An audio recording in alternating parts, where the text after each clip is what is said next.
Welcome everybody. Welcome to Athlete in the 519. We got a special edition today. I called some referees. There's a big, huge article that Scott Cameron put on our show, and so I thought I'd invite some refs over. Maybe give you guys some insight of how they think, how they see the game, what they feel that can improve the game. So, anyways, welcome to the show. I'm going to welcome Rich Ofner, Todd Male, and Rick Fedak.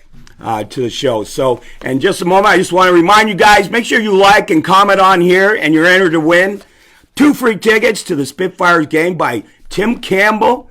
So, make sure you like, and we'll be sure to put your name in the draw, and we'll announce the winner tomorrow. So, without ado, let's welcome the boys to the show. I'm going to hop out of here so all three of them can fit their heads in. So, anyways, here they are, and I'll ask each one to introduce themselves and so on.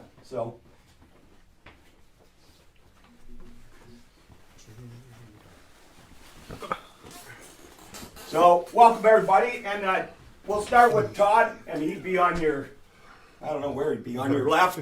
I'm here. He'd be on your left if you're looking at the street. Anyways, Todd, give a little bit about you. All right. Well, I've been a Alliance supervisor. I guess I've been a referee for over 25 years.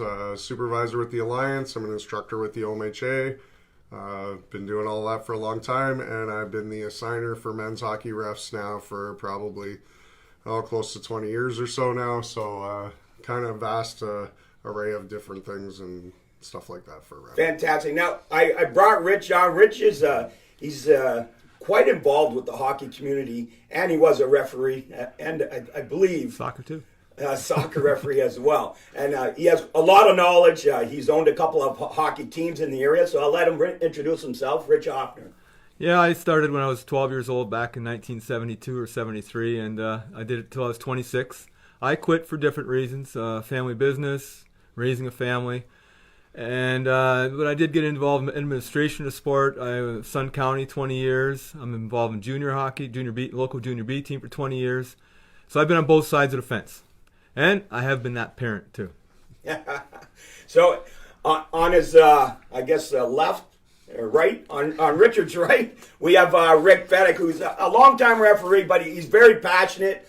Usually when people pipe up about refereeing on our show, Rick comes to the rescue and kind of straighten people out. But Rick, give him a little knowledge on yourself. Okay, I've been refereeing for over 35 years now. Started off when I was probably about 15. Did minor hockey, did some lines for junior C, and then moved over to all men's. I've been on the board for well over 10 years. Been the president of the Windsor District Hockey Referee Association for over the last couple of years.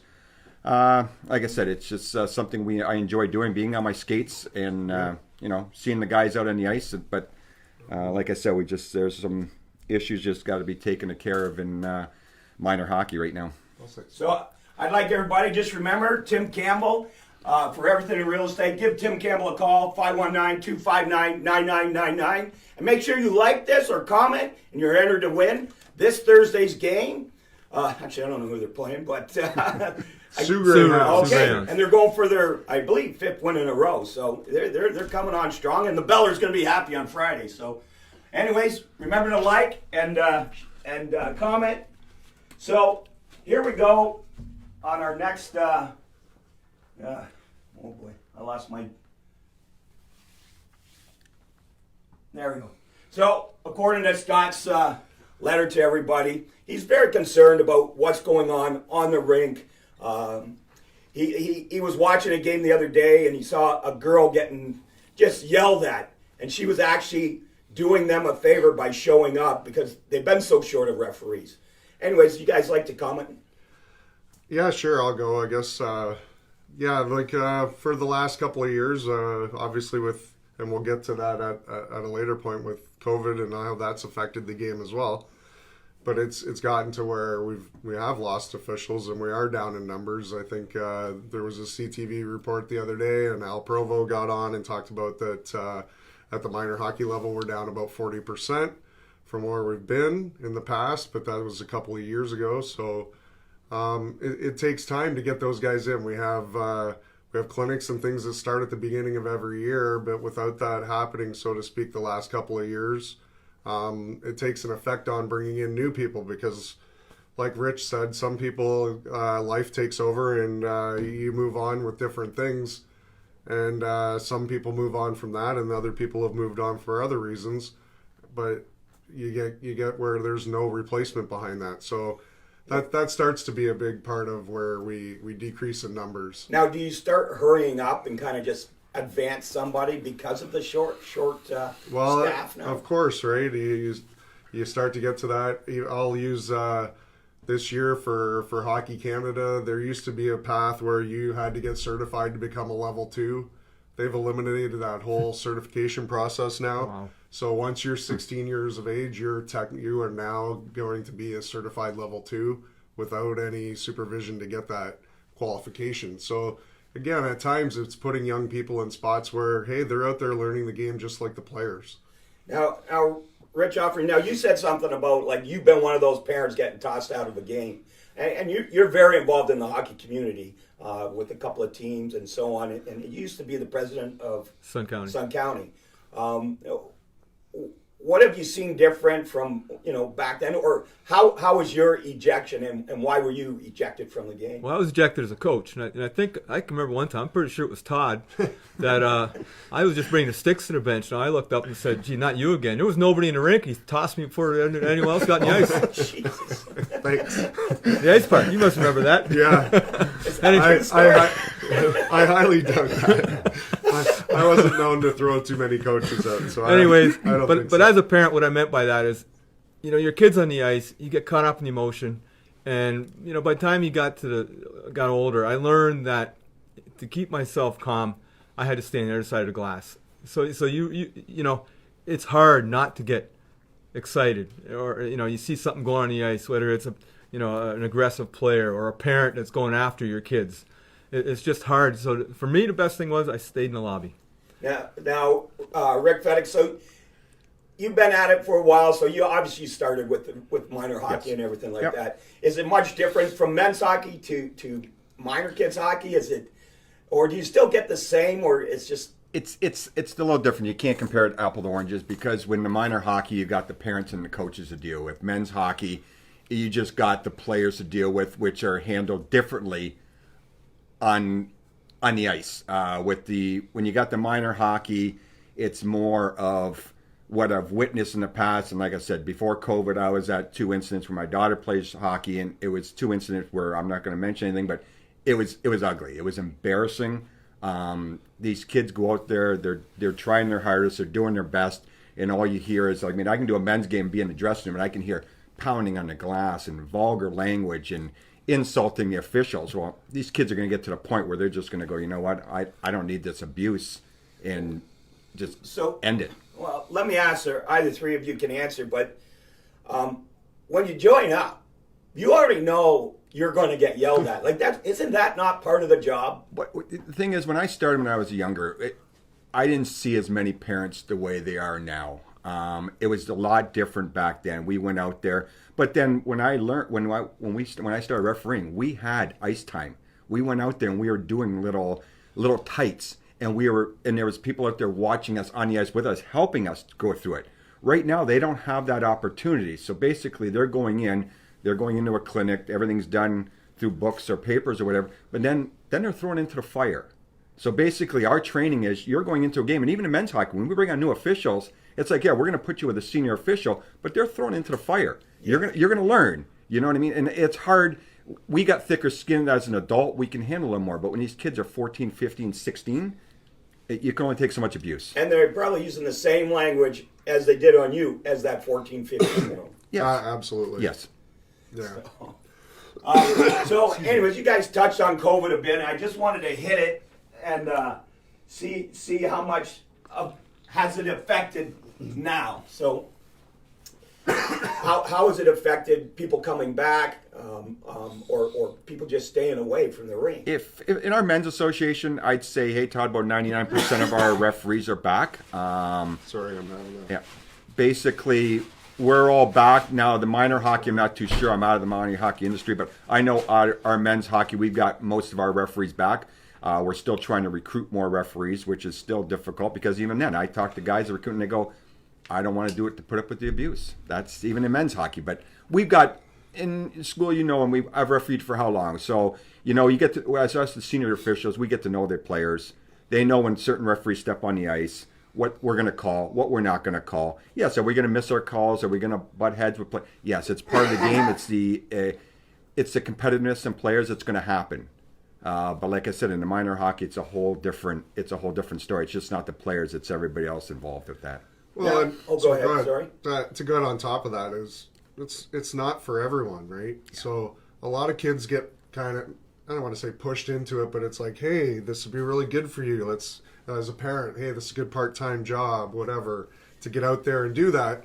So the parents maybe are pushing them into it a little bit. Hey, it's a good part-time job. You like playing hockey. This will work out for you. But again, you're talking about kids who have adult peers yelling at them, and kids cower in those situations. Now, is it because you're bringing them, like you brought up an interesting question, are they bringing them up? So because there's not enough referees, they're bringing them up too soon, and now they're getting yelled from tight to pee-wee, say, or travel. Now they're getting yelled at. So is it just too soon? Should they stay at a certain level for like 2 years? And speaking of my experience, I refereed till I was 26, but when I was 20, 21, 22, I realized that I was getting yelled at I was refereeing men who were older than me, and that was a little intimidating. So I cut out doing men's leagues. My last 5-6 years was just doing minor hockey, and I enjoyed that. And you get a thicker skin still, so as you got older, maybe if I would have stayed refereeing, I would have gone back to the men's leagues. But bringing a young 19, 20-year-old out to do the men's league, that might be a reason they quit early. Yeah, it's true. And see, I'm the opposite. Now that I've been doing men's and seeing the way it is in minor hockey, I'll stick to doing men's. I wouldn't even go back to minor because actually, it's just, you have mentioned that quite a few times. Oh, yeah. I would not go back to minor because, like I said, I've witnessed so much. Like I said, I don't referee it, but I've been to many arenas all over the place. And like I said, the way... But part of that, too, Rick, is for you and I who do a lot of men's hockey is everybody out there knows us. We've been around for a long time, right? So you're not necessarily getting that, hey... let's say we bring Schoolie out to ref with us, and guys who don't know him, he's going to get ridden hard no matter whether he's reffing with you or I, just based on the fact that people don't know who he is, and that respect gets built. And what if you bring a 20-year-old out? Well, exactly, right? How do you have... And he gets a little cocky. I don't want to use any language per se on Schoolie's show, but few F-bombs here and there go back and forth. Now a 20-year-old is, say, responding to that with an F-bomb of his own to a 50-year-old man. Well, hey, now you're disrespecting me, right? Because you're a kid. Yeah. Well, no, you just disrespected the official. He gave back what you brought in, and let's move on. But it doesn't always work as easily as said and done. So back to minor hockey. So, and we talked about it earlier, what they used to do is they actually would just kick the parent out and ban the parent. Yeah. Or for so long, I don't know if they suspended them or banned them for the year. But like somebody brought up on our page today, first offense, ban the parent. Second offense, suspend the player. Third offense, the player's suspended indefinitely. My experience was when you ban that parent and he can't go watch his kid play hockey, especially the higher levels. They learn their lesson. It cleans them right up. Oh yeah. You start kicking them out of arenas. It's going to be embarrassing for that parent because now they got to do that long walk out of the arena. The kid's probably going to feel embarrassed too.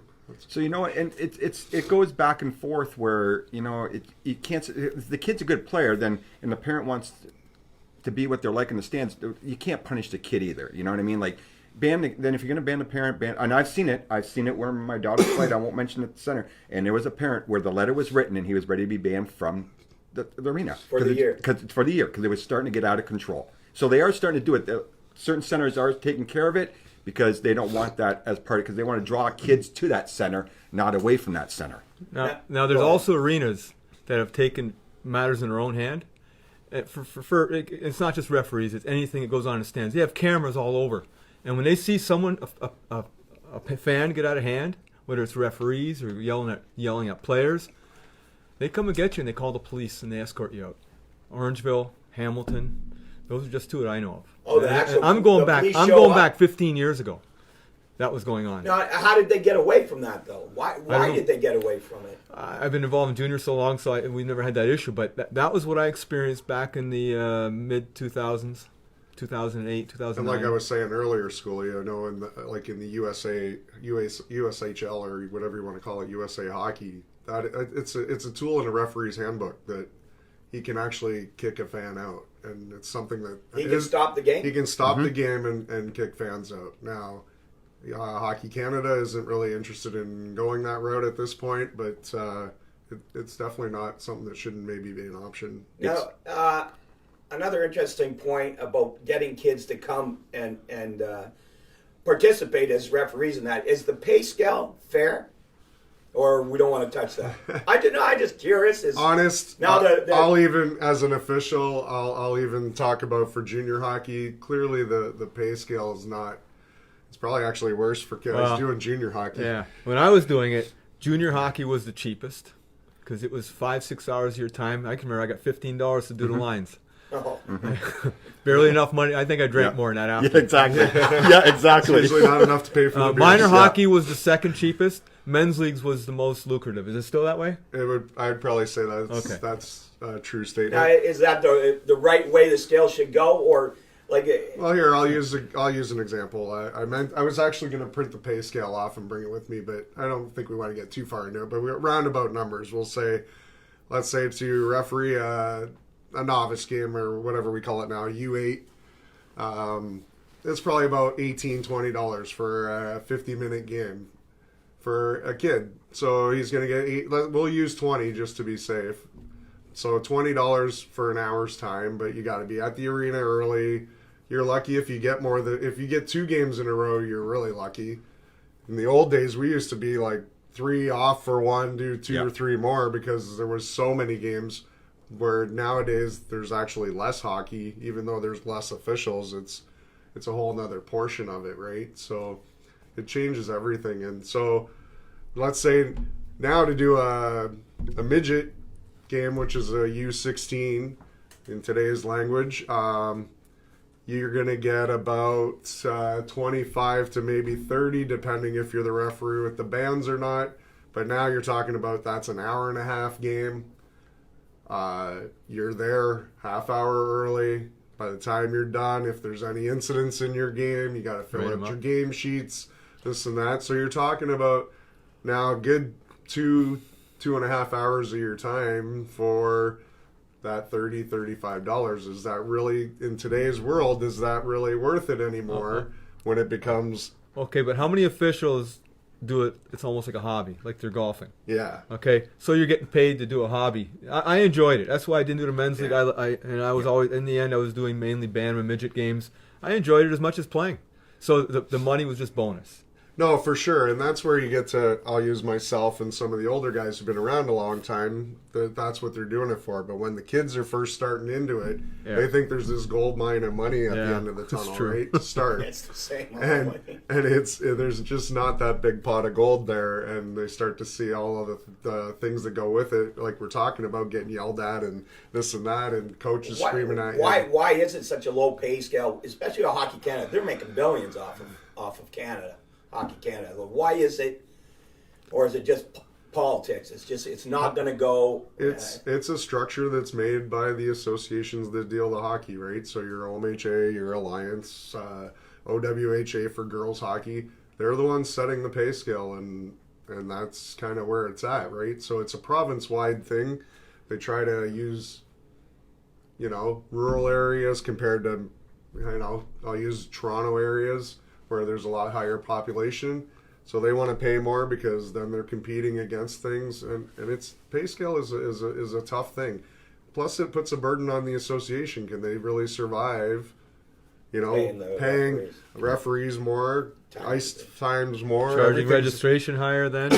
So more registration. Are we going to lose more players? Yeah, it's a fine line and balance for associations. Is hockey not the most expensive team sport already? I would probably say it is. Yeah, so it's just padding on more and more and more. Yeah.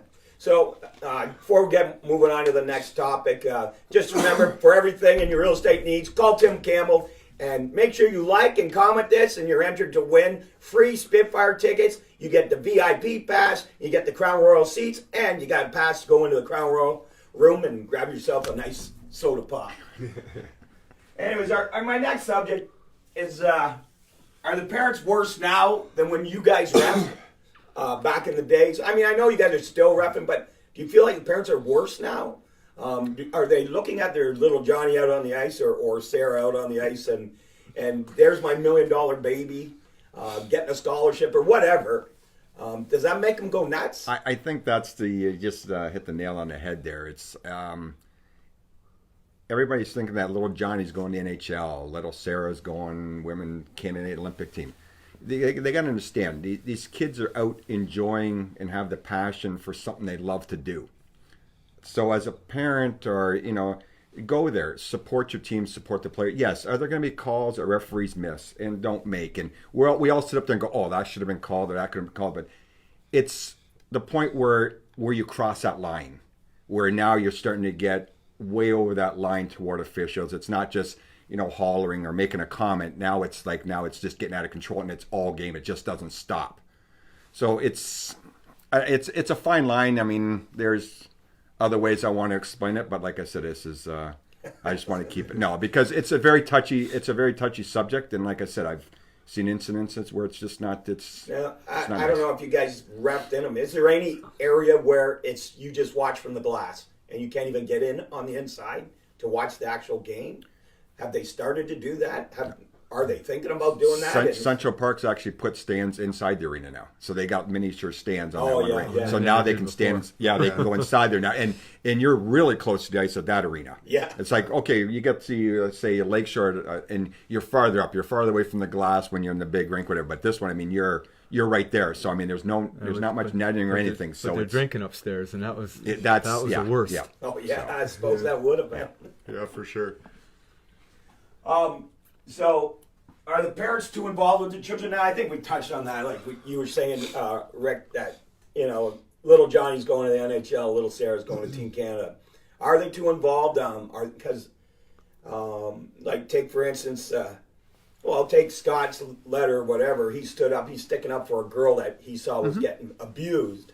It's not his child, but what is the chance of parents being in the crowd? And if you ever went and your kid's repping, and then you're listening to parents yell at your kid. I've been there when my nephew was refereeing, so I know what it's about, and it's very hard to bite your lip, especially when, as an official, and when I go watch a game, I'm watching my daughter, and I watch the officials. That's just in my blood. That's part of me. And you know what? And when I see them do a great job, and they're still, because I don't know if it's some of the parents that just don't know the rules or played the game, or plain English, I'm going to say it, are they living their dreams to their kids? You know what I mean? Let the kid be kids. I mean, okay, when you midget, that's your draft years and all, but when these kids are Adam and Pee Wee, they're 10, 11? Minor Adam was the worst age group in AAA. Let them play. For parents? Oh my God, because when they get to the AAA, they're all 15 skaters are centermen. All their kids are the next Wayne Gretzky. And it's actually funny to watch. Yeah. Well, I can imagine too. And the money you spend is that's what it intensifies your attitude. Yes, that's the fully thing. amplifies it. People are paying tens of thousands of dollars. And these are all the big shots from all the home centers when they were novice, and it's hilarious. Yeah. Now,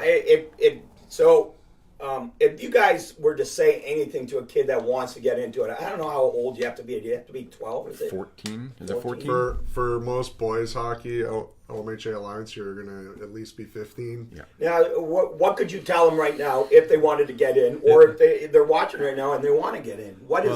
I'd want to see my experience where I came out through St. Clair Beach Minor Hockey. It was Shoreline actually by then. So a long time ago. And fenced arena. Yeah. We had a fellow that the late Terry Ryan. He was in charge of referees. He got out there on the ice with you. He showed you how to do it, and he had senior officials come out and help you. That's the kind of system I'd want to put a kid. And at 12, 13, doing mites and novice. That's how you get them started. You get them to confidence. That's where I advise a kid to get involved in a program that shows you. Now, go ahead. Sorry. So what the minor hockey system in the area, and I've been involved with the referee school now for, I think we've been doing it for 12 years, is that we bring in about 90 officials every year to a hotel. We bring them in for the whole weekend. There's in-class sessions, on-ice sessions, and those are all supported by all the local associations here in Essex County, also through Chatham, Kent, and up near London Way. So we bring in 90 new kids every year, and we bring them in for a school for the weekend to go through that. Now those kids are if there are kids that are interested, they should contact their local association. So here, Tecumseh Minor, Windsor Minor, Riverside, they all send candidates every year to the school. And back to why COVID has been a big deal is that we haven't had this school for the last 2 years. So we haven't been able to bring some of these young kids on board.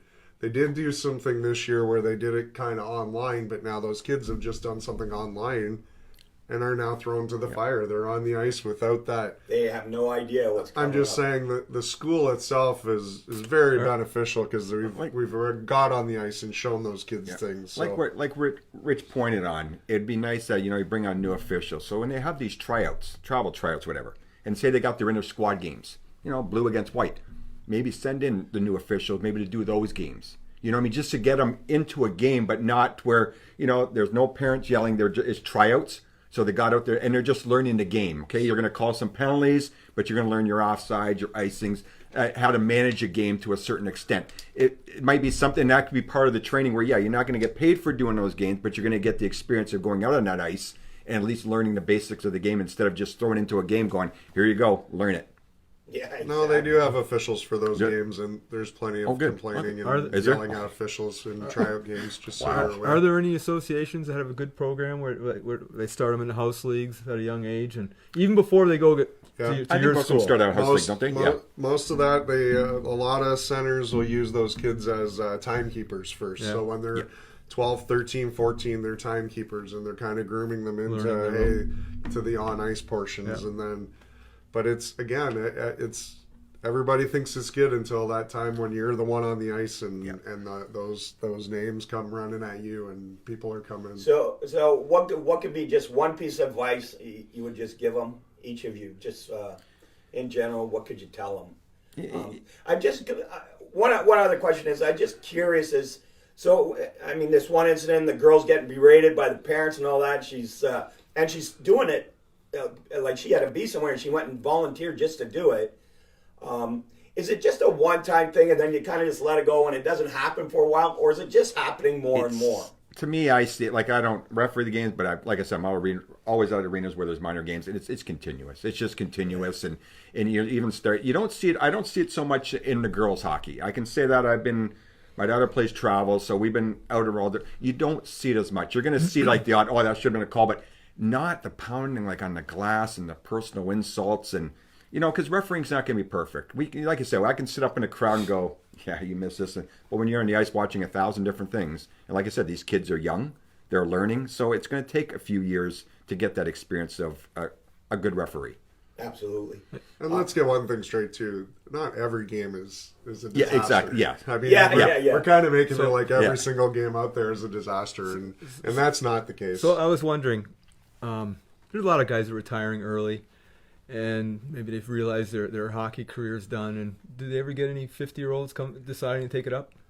Yeah, we do a little bit. And Schoolie did for a little bit, and then he got this great show going, and now he's his time's a little too busy with that. So again, right to reasons that people move away from it. Somebody who has a passion for hockey and likes playing hockey decided that he wanted to get involved. And I'm not speaking for you, but no, that's exactly Schoolie was in the same boat, and then he's moved on to obviously great and better things here. And COVID created it, right? And it was a great thing that.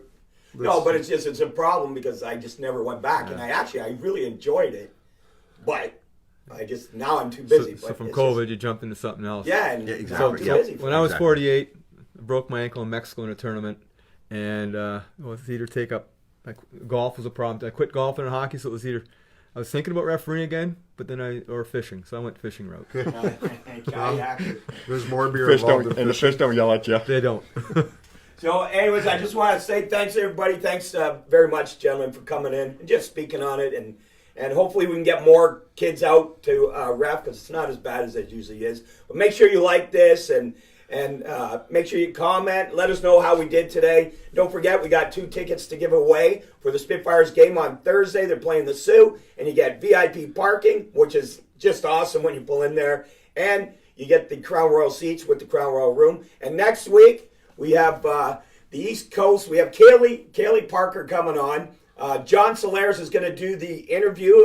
Unfortunately, I'm taking off for a week on vacation. So Cuba? But Kaylee's very excited to come on, and she's very talented. She's been like All-Star of the Week I'm telling you, about 10 times this year. She goes to UConn. So she's an incredible volleyball player. So we're looking forward to that. And John Solares will be doing the interview with her next Monday. So we appreciate everybody coming in. Thanks very much. Thanks, guys. Thanks, Craig. having Yeah, us. thanks for the invite. And don't forget about Tim Campbell. Thank you very much, Tim. And for everything in real estate needs, call 519